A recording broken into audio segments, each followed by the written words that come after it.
Il-bidu tal-Lulju ġab miegħu bidla fir-regoli dwar l-ilbis tal-maskri fl-isptar Mater Dei, kif dawn ma baqgħux obbligatorji f'żoni li mhumiex kliniċi fl-isptar.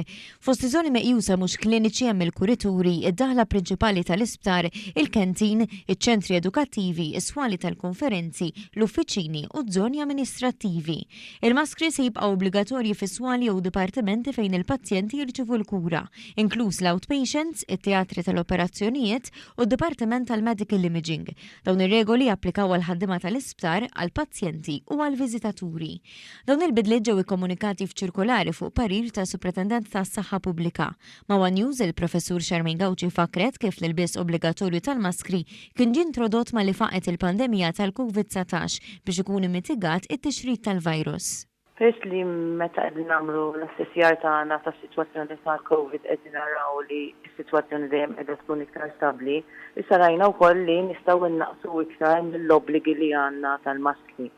U allura issa jekk inti tħares lejn l-isptar Mater Dei, l-obbligu li tintuża l-maskra qiegħda fejn inti għandek il-kura mal-pazjent. Il-Professur Gawci spjegat li dawn il-bidliet fir-regoli japplikaw ukoll ċentri tas-saħħa kollha madwar il-pajjiż, kliniċi privati u djar residenzjali tal-anzjani u persuni b'diżabilità.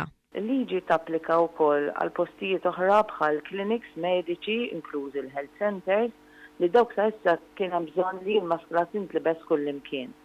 Li għamilna issa millum il-maskra m'hemmx għalfejn tintlebes fejn inti jkollok l-uffiċini jew jkun hemm l-administrative areas hemmhekk m'hemmx għalfejn jintlibsu. Is-sena l-oħra l-użu obbligatorji tal-maskri tneħħa mill-maġġoranza taż-żoni pubbliċi, ħlief għal xi eċċezzjonijiet bħal isptarijiet u djar residenzjali.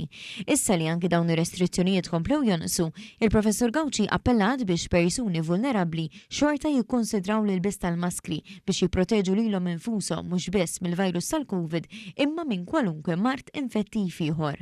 L-ECDC fil-laqda Ewropea dwar il-mart infettiv baqgħet anke sal-ġurnata tal-lum tibqa' wkoll tħeġġeġ li l-maskri huma importanti nafu kemm huma effettivi speċjalment fejn inti għandek postijiet ta' healthcare settings fejn inti għandek persuni li jkunu iktar vulnerabbli. U għalhekk li aħna qegħdin inkomplu naqsu però żammejna s-sitwazzjoni fejn inti għandek il-pazjenti li qegħdin jiġu kkurati l-obbligu tal-maskri.